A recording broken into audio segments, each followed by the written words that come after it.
സംസ്ഥാന സർക്കാരിന്റെ പുതിയ സാമ്പത്തിക വർഷത്തിലെ ആദ്യത്തെ പെൻഷൻ വിതരണം ആരംഭിക്കുന്നു. 2025 ഏപ്രിൽ മാസം മുതൽ സംസ്ഥാന സർക്കാരിന്റെ ഭാഗത്തു നിന്ന് കുടിശ്ശികയടക്കമുള്ള ആനുകൂല്യങ്ങൾ വിതരണം ആരംഭിക്കുന്ന സാഹചര്യത്തിലാണ് പെൻഷൻ ഗുണഭോക്താക്കൾക്കടക്കം ഏറ്റവും പുതിയ സന്തോഷ വാർത്ത എത്തിയിരിക്കുന്നത്. കേന്ദ്ര നിർദ്ദേശപ്രകാരം സംസ്ഥാന സർക്കാർ ആരംഭിച്ച സോഷ്യൽ ഓഡിറ്റിംഗിന്റെ ഭാഗമായി പെൻഷൻ പട്ടികയിൽ നിന്നും പുറത്താക്കപ്പെടാതെ നിലവിലെ ലിസ്റ്റിൽ ഉൾപ്പെട്ട ഗുണഭോക്താക്കൾക്ക് സംസ്ഥാന സർക്കാർ ബജറ്റിൽ പ്രഖ്യാപിച്ചിട്ടുള്ള പെൻഷൻ കുടിശ്ശികയുടെ വിതരണം വരുന്ന ആഴ്ച മുതൽ ആരംഭിക്കുന്നു എന്നുള്ള ആശ്വാസ വാർത്തയ്ക്കൊപ്പം ഗുണഭോക്താക്കൾക്ക് കൂടുതൽ ആനുകൂല്യം വിതരണം ചെയ്യുമെന്നുള്ള ധനവകുപ്പിന്റെ അറിയിപ്പുകൾ കൂടി ഇപ്പോൾ പുറത്തു വന്നിരിക്കുകയാണ്. കെട്ടിട നിർമ്മാണ തൊഴിലാളി പെൻഷൻ കുടിശ്ശിക ഉൾപ്പെടെയുള്ള ആനുകൂല്യങ്ങളാണ് സംസ്ഥാന സർക്കാരിന്റെ ഭാഗത്തു നിന്നും പുതിയ സാമ്പത്തിക വർഷം ആരംഭിക്കുന്ന ഏപ്രിൽ മുതൽ വിതരണം ആരംഭിക്കുന്നത്.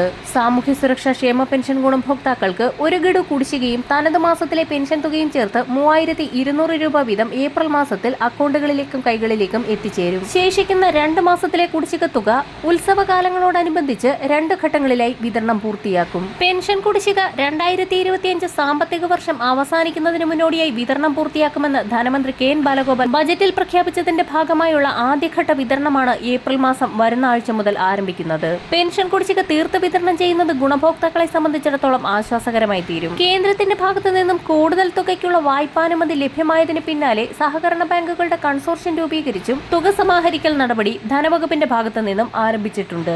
മാർച്ച് മാസത്തിലെ പെൻഷൻ വിതരണം ഈ ആഴ്ച കൊണ്ട് പൂർത്തിയാക്കി വരുന്ന ആഴ്ച മുതൽ ഏപ്രിൽ മാസത്തിലെ പുതിയ പെൻഷൻ തുക വിതരണം സംസ്ഥാന സർക്കാരിന്റെ ഭാഗത്തു നിന്നും ആരംഭിക്കും. ഗുണഭോക്താക്കൾക്ക് 3200 രൂപ വീതം 2 ഘട്ടങ്ങളിലായിട്ടാണോ വിതരണം പൂർത്തിയാക്കുക എന്നുള്ള കാര്യത്തിൽ വരും ദിവസങ്ങളിൽ സംസ്ഥാന സർക്കാരിന്റെ ഭാഗത്തു നിന്നും വ്യക്തത വരുത്തും. അടുത്ത പ്രധാന അറിയിപ്പ് സംസ്ഥാന സഹകരണ വകുപ്പിന്റെ നേതൃത്വത്തിൽ കൺസ്യൂമർ ഫെഡ് മുഖേന സഹകരണ വിഷു ഈസ്റ്റർ സബ്സിഡി ചന്തകൾ ആരംഭിക്കുന്നു.